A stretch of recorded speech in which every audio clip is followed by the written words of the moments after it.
Hi guys, welcome back. In this video, I'm going to continue using Terraform to implement resource in Azure. This time I'm going to implement in a Linux virtual machine. I'm going to use the previous video in which I create the resource group for a virtual network, one virtual network and for web subnet and for NSG and in each of these subnets. The new resource that I'm going to create first is uh, the public IP associated with the network interface. Optional, you can create a network security group associated with this network interface, and so on and so forth. Uh, the new files that I'm going to create are these files: the input variable, the public IP, the network interface, the network security group, and so on and so forth. First, we need to create the SSH key to connect files to connect to the Linux VM. Like I said before, I'm going to use the previous files to create the subnet and the web subnet and the NSG. So here, first we need to, if you are in a production environment, you will need some input variables to define the architecture of the VM. And then I will need to create the public IP address. Here you can search in the documentation for the required arguments that need to be passed. Here in the Terraform web page, you can browse for these results, the public IP, and you can see the explanation of each argument that need to be passed. First is the name that specifies the name of the public IP resource. I'm gonna use the local variables to use the name prefix, and then I'm going to append the web Linux VM public IP. I'm going to use I need to pass the resource group name. I'm going to use the name of the resource group that I created in the previous video. I'm going to use the location of that resource group. It's over here, resource group.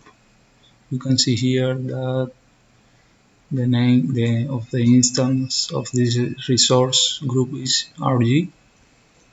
It's the same that I'm going to use here. In the allocation method, I'm going to use a statistic. The SKU is going to be a standard, and the domain name label, I'm going to use this particular name. Next thing that I'm going to create is the network interface. And this network interface, I'm going to name it like Web Linux VM NIC, because I'm going to associate it with the Linux VM. I'm going to provide the necessary arguments that are specified in the documentation. The necessary arguments are the name, the location, the resource group name, and one particular argument is the IP configuration. That this particular argument is going to use three sub-arguments that are name, subnet ID, and private IP address allocation.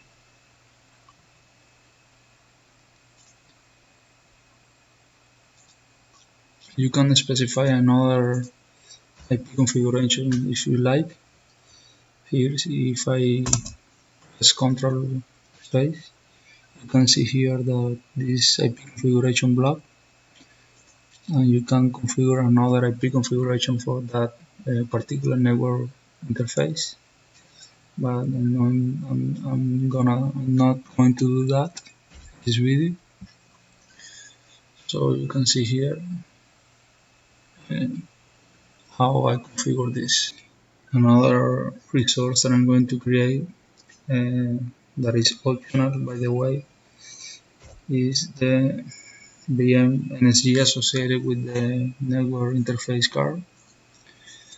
Here is the same that I did before in the previous video, with the particular difference that this resource association is different, because I'm going to associate two different resources that I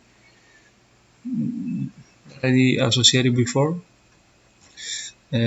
This resource is the network interface of the VM and the network security group. First, here I create the network security group, and then I make an association with the network interface. All of this is the same that I did before in the previous video, in creating the NSG. The next resource that I'm going to create is the Azure Linux virtual machine itself. Uh, Here there are two blocks, the local blocks for custom data, and we'll be talk about this later, and the block for the resource itself. If you browse in the documentation, you can see the arguments required. Here in this example, you can see that the name is the resource group name, the location, the size, the admin username, the network interface ID. You can put as many you want network interface. Here I will use the name convention that I use in this example, the prefix using the local variable name, for appendix, for prefix, sorry.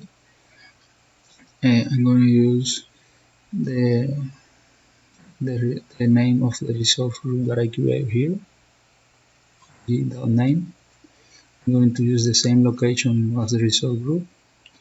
I'm going to choose the standard DS1v2 version of the size. I'm going to select the network interface ID of the NIC that I created before. I'm going to specify the file which we are looking for the public key. This function file is going to seek for this document Terraform Azure.pub, which is here. I'm going to specify the location of the file. Here are located the public key. So this is the way in which this software is going to for that public key.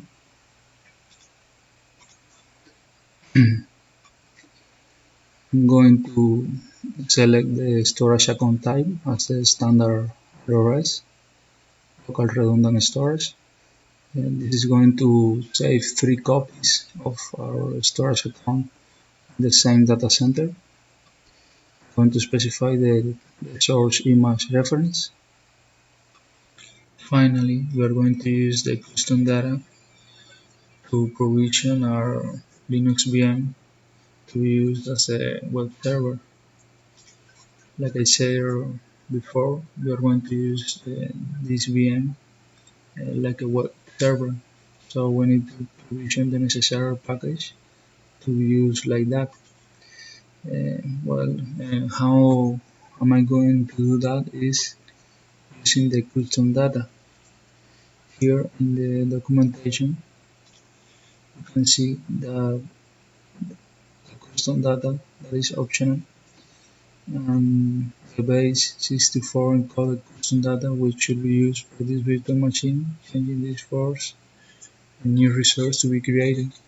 This needs the big64 encoder function uh, transfer the argument to be passed to this function. So here in the base64 encode function, you can see that this function applies base64 encoding to a string. So here we're going to create the necessary commands that are going to be used in the web server to install the necessary package.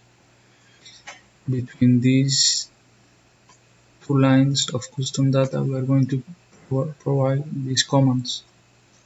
We are going to install HTTPD and some other package to create the web server. Here we are going to reference these local variables here inside the base 64 encode function to be used by the custom data.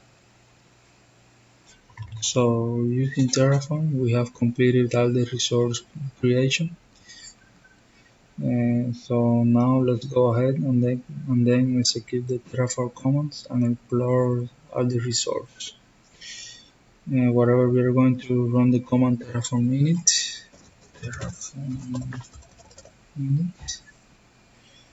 which is going nothing but initialize. It will download all the providers plugins, whatever we have configured in our respective Terraform files.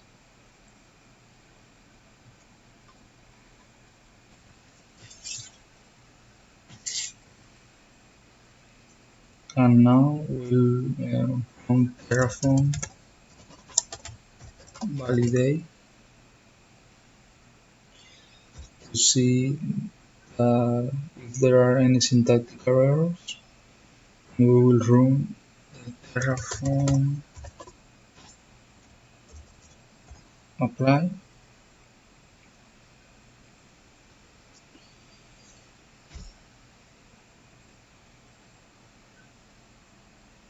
So once the Terraform plan is run and the entire plan is printed, we're going to see what we are going to implement. So we will primarily focus on reviewing the related results, and after that we'll go ahead and then apply the things, the command Terraform apply autoproof. So here just going to do a quick review of all the resources that are going to be created. Let me just go up. Okay. This is the Linux virtual machine to be created. This is the name that we have configured. Admin username. Some of these resources are going to be known after apply, like the ID, the computer name we don't specify, we're going to be known after apply, the private IP address, the public IP address are going to be known after apply. This is the public IP that we specify in the file, SSH key, the function file. Everything seems to be okay. The network interface, the location is Istus, the configuration, the associations, the subnets, everything seems to be okay. So let's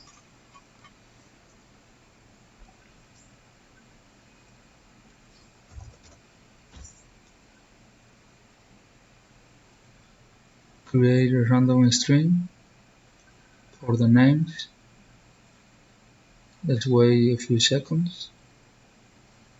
In the meanwhile, you can see here that I'm going to be 35 resource to add, 0 to change, and 0 to destroy. You can see here all the logs that I'm going to pop up for the creation of each resource. Let's wait a few seconds, and after that we are going to review the portal for all the resources. So let's review in the Azure portal all the resources that we just created.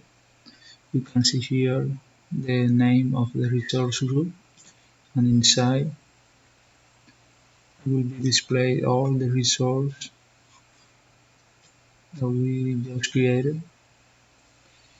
We're going to focus on the VM.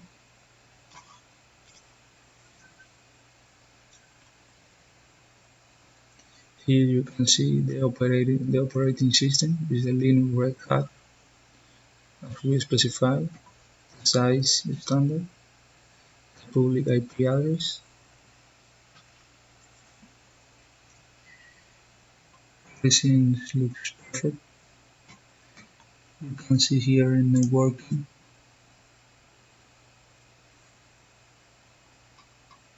the two NSG that we associate with this VM, the VM NSG and the NSG from the web subnet.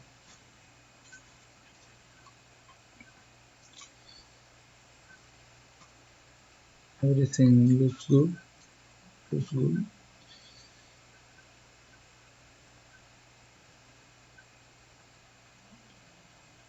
If we have a web watcher, you can see the topology of the network.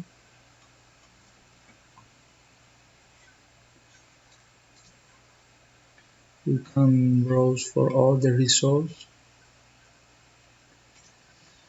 This is the public IP.